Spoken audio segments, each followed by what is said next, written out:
Daniel Howell has been a staple on YouTube for over a decade, posting the first video to his channel, then called danisnotonfire, on the 16th of October 2009. He reached 100,000 subscribers in 2011 and then 1 million subscribers in 2013. While being notorious for infrequent posting, it wasn't until 3 years ago that content truly slowed down on his channel. Around 4 years ago, he only posted 12 times for the entire year, but only posted once in 2018. This was followed up by a meticulous 48-minute coming out video on the 13th of June 2019. It was received with love, support, and a feature on YouTube's Pride 2021.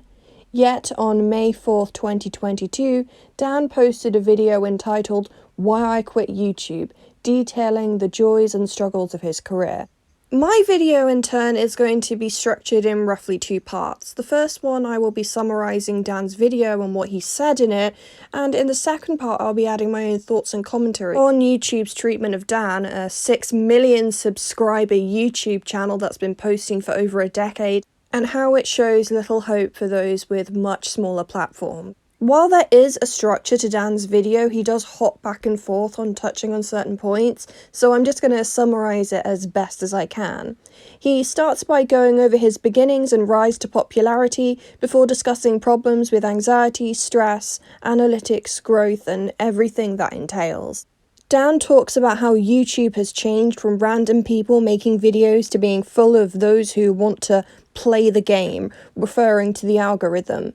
Creators are now pressured to optimize their success by overusing irrelevant tags or constantly staying on top of recent trends and posting videos as regularly as possible. YouTube, as Dan recalls, used to have awards on the homepage for the most viewed, liked, or commented on videos that day, which allowed channels to propel their success at a much quicker rate. But to be directly shown on the homepage, YouTube would decide on the channel that would be featured, creating a culture of needing to have inside contacts. Dan also touches on how the algorithm is unreliable, with random videos from decades ago suddenly being recommended for no reason, whilst also suppressing other content. He speaks on censorship of language and unfair demonetization. All of this culminates into intense stress and anxiety for creators, and Dan testifies on how it affected him and his own mental health, and how he feels that the need for a video to perform well may impact upon the creativity that YouTube used to be about. He also talks about the creator studio displaying views and gives it a score for performance, only displaying statistical data and not measuring it by its emotional impact or creative value. And if a video somebody has worked hard on and required talent to make does poorly, it can leave that creator feeling defeated. He also touches on people referring to sponsored content as selling out, alongside the need to make money in order to be a creator and be creative. Many YouTubers are their own script writers, cameramen, editors, etc., and it's still not seen as a real job. As well as this, Dan discusses fandom and parasocial relationships, navigating boundaries when sharing your personal life online. He also leads into negativity and hate. Pop stars and actors have teams to manage their accounts, but YouTubers deal with their social media and all the bad that comes with it. And I think the final discussion topic that Dan really talks about is the perception of YouTube and YouTuber, with mainstream media picking up on the most controversial stories to paint YouTube and YouTubers as a whole in a bad light, and how he didn't like this.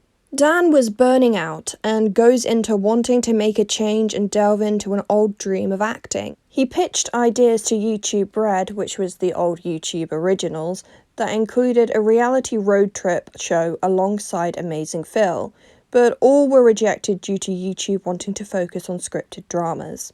Later on, YouTube originals showed promise, and Dan pitched projects to them such as running the London Marathon for YouTube and his own scripted miniseries. I'm actually a bit confused at this part. I'm not sure if Dan pitched the idea of running the London Marathon for YouTube to YouTube, or if they asked him to do it, but either way, that was a project that was set up. He found writers who wanted to work with him in creating a comedy drama miniseries. These were BAFTA-winning writers, and so Dan spent the summer 2020 preparing the pitch and explained to them and producers that YouTube Originals was the perfect platform to host the show. YouTube approved it and Dan went ahead writing, looking at venues and booking crew, as well as exercising for the aforementioned marathon documentary YouTube wanted. The panorama complicated things, but Dan persevered, still writing and planned to do the marathon as a run in the countryside instead. But the day the first draft came, YouTube Originals started to act weird. After sending off the first draft of the script to YouTube, it was followed with 4 weeks of silence with absolutely no reply. Then they responded with a page of bulletin points for requested improvements, including having random YouTuber cameos. Dan did edit the script with all of the requested improvements in mind. And then the first letdown happened. After 16 weeks of exercising and having a team put together to film the documentary for running the London Marathon, YouTube cancelled his documentary. They had asked another YouTuber to do it too.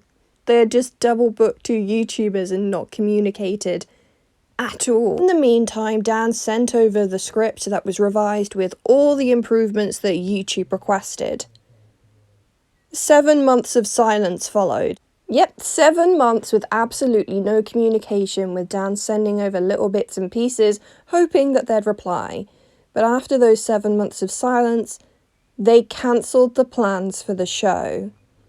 Dan had a stomach ulcer from stress and was unable to sleep due to the anxiety regarding YouTube and their lack of communication. A stomach ulcer. Eventually, when YouTube Originals did reply, they said they no longer thought the show was viable because they now wanted reality.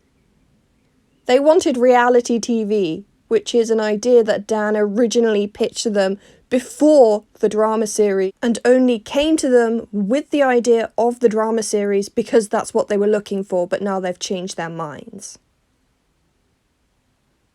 What? Dan then accepted requested appearances such as the economic panel and contacted them over and over in the hopes that YouTube Originals would change their minds. Eventually he got on a Google call with Dan having prepared a 4,000-word essay pleading his case and answering any potential questions they may bring up. And they were convinced. They agreed to the show again on 3 conditions. Number 1, he needed to find extra funding for this on his own. And number 2, Dan would have to do any marketing requested of him. And number 3, he would have to come back to YouTube with content in the summer. Dan said he'd pay for 1/3 of the show, which was nearly all the money he had ever earned. Remember, this is a YouTuber who posted infrequently and also did less than 10 sponsorships in total in 10 years of doing YouTube. So while Dan does have 6 million subscribers, it's not like he's posting every single day and getting hits on monetized content. Dan fulfilled the second condition when he appeared on YouTube Pride and posted a video about it on his channel. He had fulfilled all of the conditions. However, things would continue to go wrong. A different project he pitched was dropped without much warning. YouTube Originals again requested Dan to do marketing, with Dan and Phil appearing in the YouTube Original series Hometown Showdown. Dan complied with this. 2 years on after pitching the show for the first time, silence. Dan eventually sent over a timeline of contact he had with YouTube Originals, detailing how he had fulfilled all of their terms. YouTube Originals did reply to this, stating he fell through the cracks and rejected the show again. Dan became extremely depressed. He had turned down other platforms to help YouTube and change the perception of YouTubers.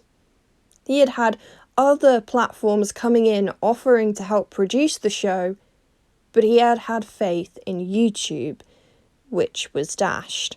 And eventually, January 18th, 2022, YouTube Originals is shut down. Throughout the video and at the end of the video, Dan continues to state that he does love the platform of YouTube and is grateful for what it has done for him. And he doesn't think that YouTube Originals did this with any malintent. That's the end of the video. He says he's going to come back to YouTube and basically make whatever the hell he wants to make, and I say go for it. And Dan is never ever going to watch this video, but I really think he should approach the BBC and ITV with this idea, because when he pitched the idea of the show, go and watch his full video for context about everything. By the way, I forgot to mention that, but go and watch it. He gives a summary of the show. I think it sounds really promising and really interesting. Definitely something I think that the BBC or ITV would be interested in it. It's opinion time. So I agree with Dan. I don't think this was malicious, but I think it definitely shows YouTube's incompetence. While I can appreciate that YouTube is a platform that has millions of users and millions of channels and God knows how many videos uploaded to it every single day, this is a creator who's been on the platform for over a decade, who has 6 million subscribers, and who YouTube are very aware of because they've been using Dan for marketing for years. It's insane to me how flippant and uncooperative they can be with Dan. While YouTube content creators, regardless of how many views they get or subscribers they have, are all valid, we've got to remember that YouTube is a corporation. YouTube is interested in the bigger players. And I'm wondering, because PewDiePie has 111 million and MrBeast has 94 million, is Dan a small content creator in comparison? And PewDiePie and MrBeast are only the 4th and 5th most subscribed YouTube channels on YouTube. There are bigger ones. I think an Indian music company has 212 million subscribers. I remember back in the day that 1 million subscribers was an insane amount. It was seemingly unobtainable for many people. And now everyone's got 1 million subscribers. I mean, if you don't have 1 million subscribers in 2022, then what the hell are you doing? Useless, terrible content, bad quality, awful personality. That's me. So what is the new big YouTuber when we're talking about people who have 6 million like Dan? Is he a small channel? Is he now getting the treatment of a small creator?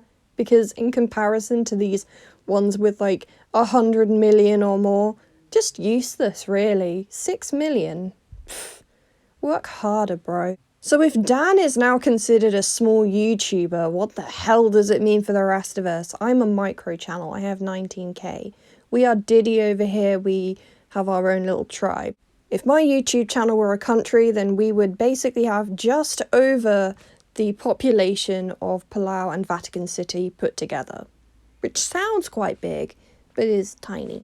And if we're going to go down this whole allegory of YouTube subscribers to population of a country, then Dan would have the same population of Turkmenistan. However, MrBeast would have the population of the entire Democratic Republic of Congo.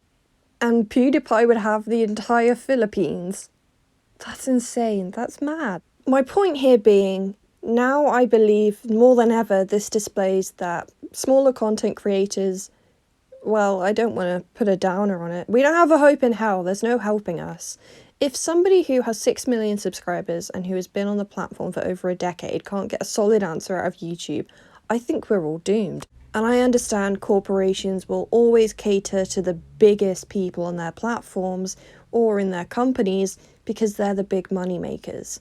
But it makes me so sad to see Dan, who came as an OG original YouTuber, being treated like this, because YouTube was completely different for him in his time, he's not 80, God. But it was about creativity, and I don't want to put a downer on it. Again, making money out of your hobby is great, but Dan touched on many of the issues with making your hobby your job in his own video.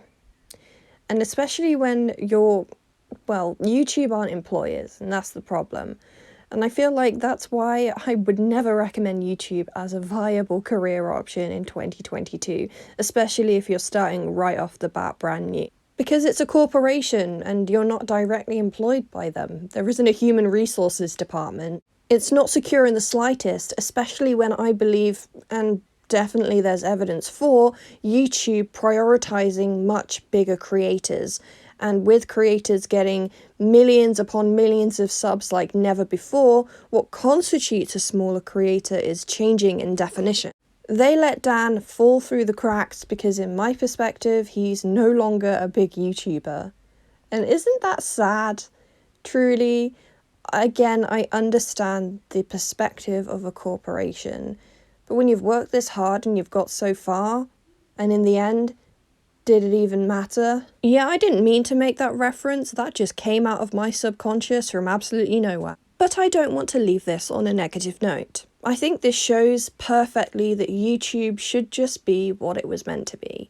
I don't think it's a viable career option, and therefore it should just be about your hobbies, whether that's baking, gaming, doing commentary, video essays, reviewing products, whatever it is, it should be done because you enjoy doing it. And unless you're willing to play the game and work the grind, it's really not worth the stress and your mental health. While it's absolutely amazing if you can earn a little bit of cash on the side with AdSense or receive financial support from people who genuinely enjoy you and your work, being happy and having fun is more important than any of that. And I think I'll leave you guys there. What do you think? Do you think that this definitely demonstrates where YouTube is headed when it comes to what is defined as a smaller creator? Leave your thoughts in the comments, and if you made it all the way to the end, leave a frog emoji. Let me just check, is there a frog emoji? Yes, there's a frog emoji. I'll see you guys in the next one. Bye.